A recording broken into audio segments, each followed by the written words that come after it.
उपनिवेशवाद और देहात। सरकारी अभिलेखों का अध्ययन। उपनिवेशवाद और देहात एक बड़े अलग ढंग का विषय है इतिहास से जुड़ा हुआ, क्योंकि जहां उपनिवेशवाद एक आधुनिक विश्व की बात है, वहीं देहात एक प्राचीन दुनिया की बात होती है। ये वो काल है जब एक तरीके से भारत, क्योंकि हम ये अध्याय जो है ये विशेष रूप से भारत के संदर्भ में पढ़ेंगे, तो भारत एक पुरानी पद्धति से, पुरानी व्यवस्था से, आर्थिक, सामाजिक, राजनीतिक इस व्यवस्था से धीरे धीरे बदलकर वह कैसे औपनिवेशिक व्यवस्था में आता है, और विशेष रूप से आर्थिक संदर्भ में। तो हमारा यह विषय एक बहुत गहरा विषय है, उपनिवेशवाद और देहात सरकारी अभिलेखों के अध्ययन से।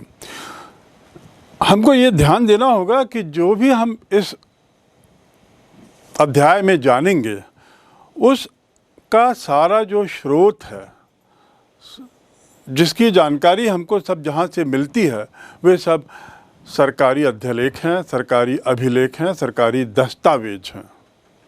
तो इस प्रकार सरकारी दस्तावेजों से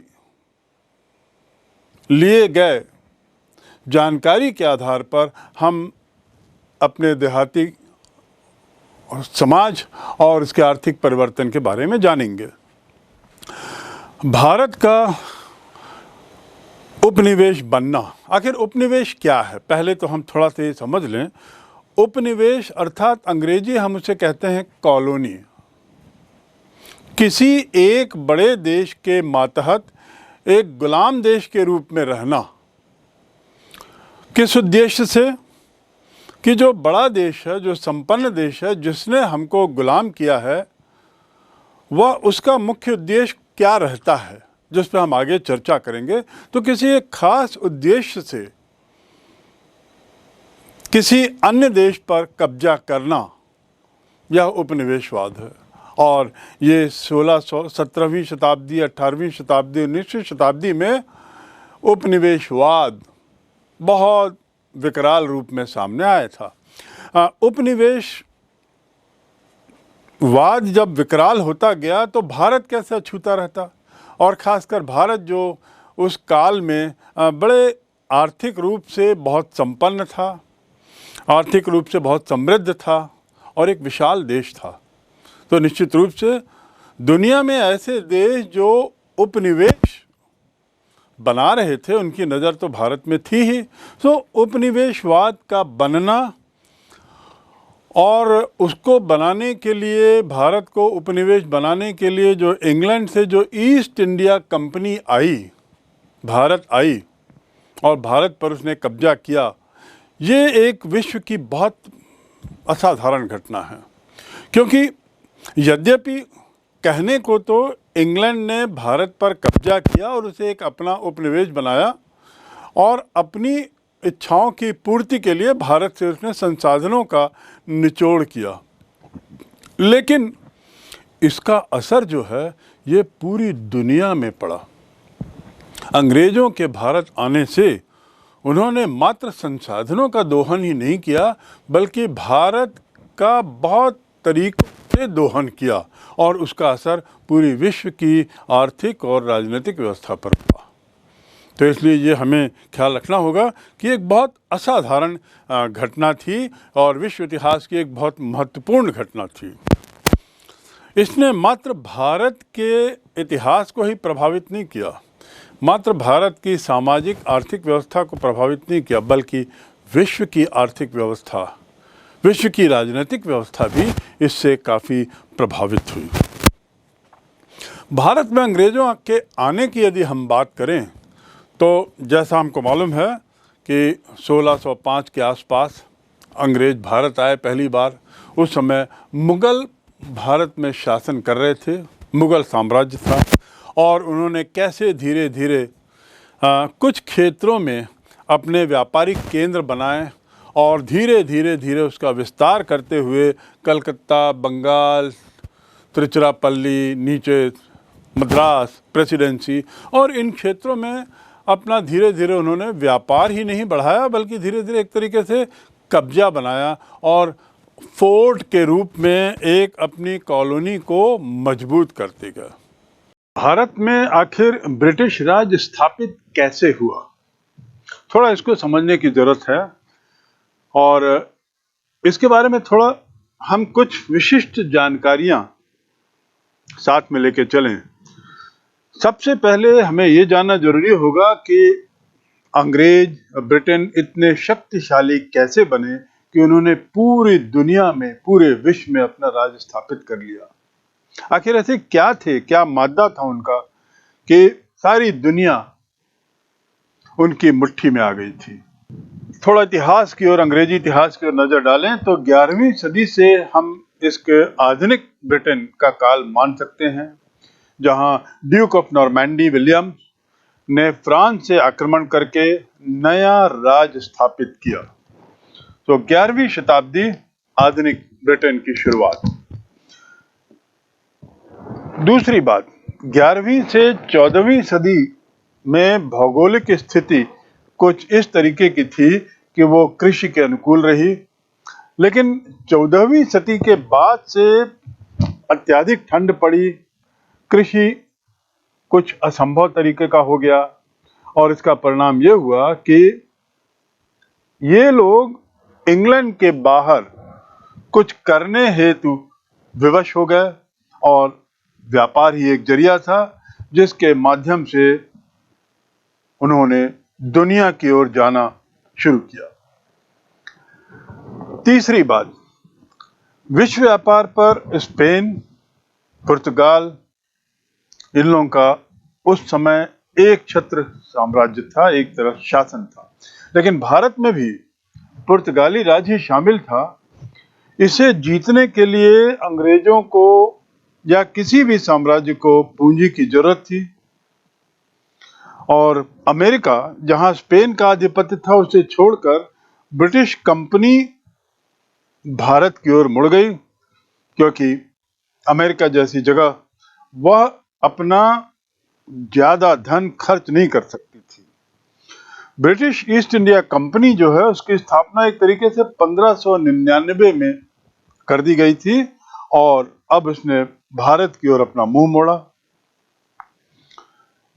अगला बिंदु, पुर्तगाली व्यापारी जो भारत में थे उस समय वो अत्यंत घमंडी थे, एक तरीके से असहिष्णु भी थे और मुगल शासन, दक्षिण के विद्रोह, इन चीजों से न केवल त्रस्त ही थे बल्कि एक तरीके से उनका अपना कोष भी खाली होने लगा था, अपना स्वयं का मुद्रा भंडार भी खाली होने लगा था और कंपनी ने इस मौके का फायदा उठाते हुए पुर्तगालियों को हराया और जहांगीर से, जो तत्कालीन मुगल बादशाह था, उससे व्यापारिक अनुमति प्राप्त की। यहां से शुरू होता है अंग्रेजों का भारत में विस्तार और भारत का एक तरीके से अंग्रेजीकरण। यदि हम मैप में देखें, ये 5वां बिंदु है, थोड़ा नक्शे में देखिए, धीरे धीरे 1600 के प्रारंभ से 1680 के बीच, ये जो करीब 75 वर्ष का काल है, कंपनी ने पूरे भारत के तटीय क्षेत्रों से एक तरीके से घेराबंदी कर ली और वे वहां अपनी सेना रखते थे जो छोटी रहती थी, लेकिन सेना तो थी। ये सेना की उपस्थिति क्यों थी? ताकि जरूरत पड़ने पर किसी अन्य के साथ यदि झगड़ा हो, जिसमें मुगलों के साथ बाद में हुआ, फ्रांसीसी कंपनी के साथ बाद में झगड़ा हुआ, तो उस पर धावा बोल सकें, हमला कर सकें और जरूरत पड़ने पर कब्जा भी कर सकें। एक तरीके से हम कह सकते हैं कि अंग्रेजों के द्वारा जो 75 वर्ष के काल में, प्रारंभिक काल में जो घेराबंदी की जा रही थी समुद्री सीमाओं के आसपास से, उसे न समझ पाना ही हम कह सकते हैं कि शायद मुगल भारत की बहुत बड़ी भूल थी, क्योंकि इससे अंग्रेजों को एक तरीके से सुरक्षा भी मिल गई थी। जरूरत पड़ने पर वो समुद्री रास्ते भाग भी सकते थे, और यही भारत के लिए बहुत महंगा पड़ा, मुगलों के लिए बहुत महंगा पड़ा। मुगलों को चुनौती 1600-1680 के बीच कई बार चुनौतियां दी गईं, परंतु मुगल साम्राज्य ने कंपनी को 1686 में एक बड़ा सबक सिखाया। लेकिन फिर भी अंग्रेज समय आने पर इससे उबर गए। लेकिन ये 1686 के सबक के बाद अंग्रेजों ने लगभग 1757 तक, ये वो वर्ष है जब प्लासी का युद्ध हुआ था, अंग्रेजों ने कुछ ऐसा नहीं किया जिससे मुगल अत्यधिक नाराज हो जाएं, पर यह तय हो गया कि अंग्रेज इस 1686 के सबक को भूल नहीं पाए। औरंगजेब ने न सिर्फ कंपनी के कई ठिकानों को ध्वस्त किया इस दौरान, बल्कि 3 लाख का जुर्माना और अन्य तरीके की कार्रवाई भी की। उस वक्त 3 लाख का जुर्माना यदि देखा जाए तो आज करीब 3 अरब के बराबर होना चाहिए। तो इस प्रकार ये जो सबक दिया गया, परिणाम क्या हुआ कि अगले 75 साल करीब अंग्रेज लोग एक तरीके से शांत ही रहे, या मौके को ताड़ते रहे, उचित समय की प्रतीक्षा करते रहे। और औरंगजेब की जब मौत हुई 1760 में, तो कंपनी को विश्वास हो गया कि अब भारत पर आधिपत्य संभव है। कारण कि अब केंद्र कमजोर हो गया।